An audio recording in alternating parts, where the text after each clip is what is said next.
So, what if I told you that one of the most misunderstood virtues is actually one of the most powerful?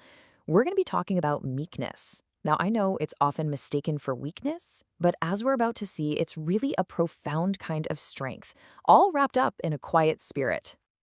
And that really gets to the heart of it, doesn't it? Is meekness just a nice word for weakness, or is it some kind of hidden, incredible strength? That's the core question we're going to unpack right now. Here's our game plan. First, we'll nail down what meekness really is. Then we'll see how it works in our relationship with God and with other people. After that, we'll explore why it's so valuable. And finally, we'll look at some powerful real-life examples of a quiet spirit in action. All right, so let's jump right in by redefining this virtue. What are we actually talking about when we use the word meekness? It's time to get past the stereotypes. You see, this is where the wires get crossed for most of us. The world tends to see meekness as being a doormat, passive, weak, cowardly.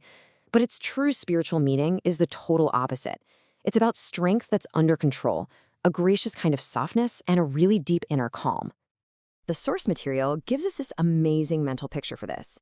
Our raw, untamed nature is kind of like a wild donkey. Now, meekness isn't about breaking that spirit. It's about gently taming it and redirecting all that wild strength into something peaceful and full of purpose. So where does a transformation like that even begin? Well, the first and most important place for meekness to take root is in our relationship with God. That's really the starting point for developing a quiet spirit. And the key here, the really important part, is that meekness before God is a posture of willing surrender. This isn't some reluctant submission, it's a quiet, peaceful acceptance of His will and His word, even when we don't completely get it. This is the classic expression of that attitude, right? The meek soul basically says, "Speak, Lord, for your servant is listening." It's ready to be taught, ready to be shaped, kind of like soft wax that's ready to receive an imprint. It just silences its own arguments and objections so it can truly hear and receive God's instruction. And this quiet spirit you build with God doesn't just stay there. It naturally spills over into a second area, our relationships with other people. And in this context, meekness is all about governing our powerful internal passions, especially one in particular. Think of anger like a fire. It's a useful servant, but a terrible master. Meekness doesn't just get rid of anger, it manages it. First, you consider. You weigh the cause before you react. Second, you stay internally calm. You keep your spirit peaceful and in control.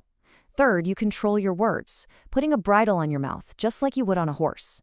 And finally, you cool down quickly, putting out the fire before it turns into a wildfire. Okay, so we get what meekness is, and we see how it works. But so what? Why does this matter so much? Let's take a look at the profound excellence of having a quiet spirit. This just flips the whole idea of victory on its head, right? We celebrate conquerors, people who take cities. But the source reminds us that the person who conquers their own spirit has won a much greater, much more honorable victory. That internal battle is the one that really counts.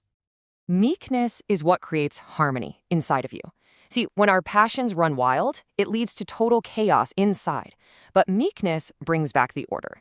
It creates this kind of inner beauty by protecting the heart from the ugly blemishes of pride and anger. And finally, what's all this worth in the grand scheme of things? Well, the source describes a meek spirit as being like a precious ornament.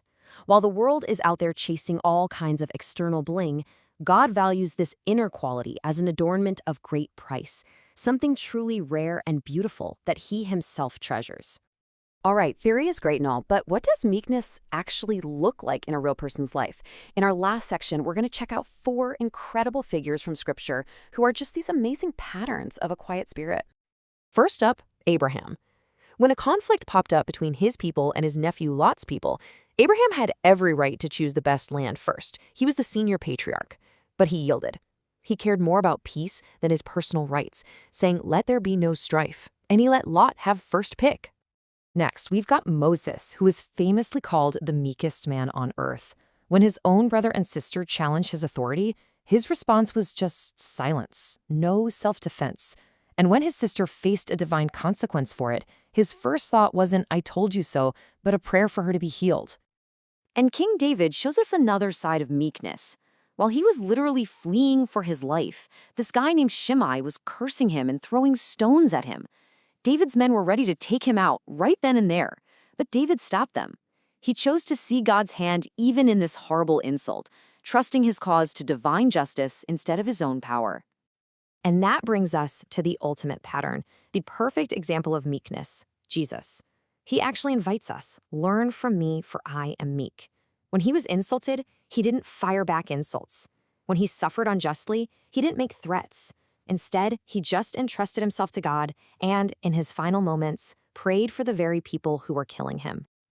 And so that leaves us with a final question, something to really think about. After exploring this incredible virtue, it's worth asking ourselves, what's the state of our own inner world? Is it a stormy sea, just tossed around by passions? Or is it becoming a quiet harbor, a place of managed strength and profound peace? It's a question worth considering.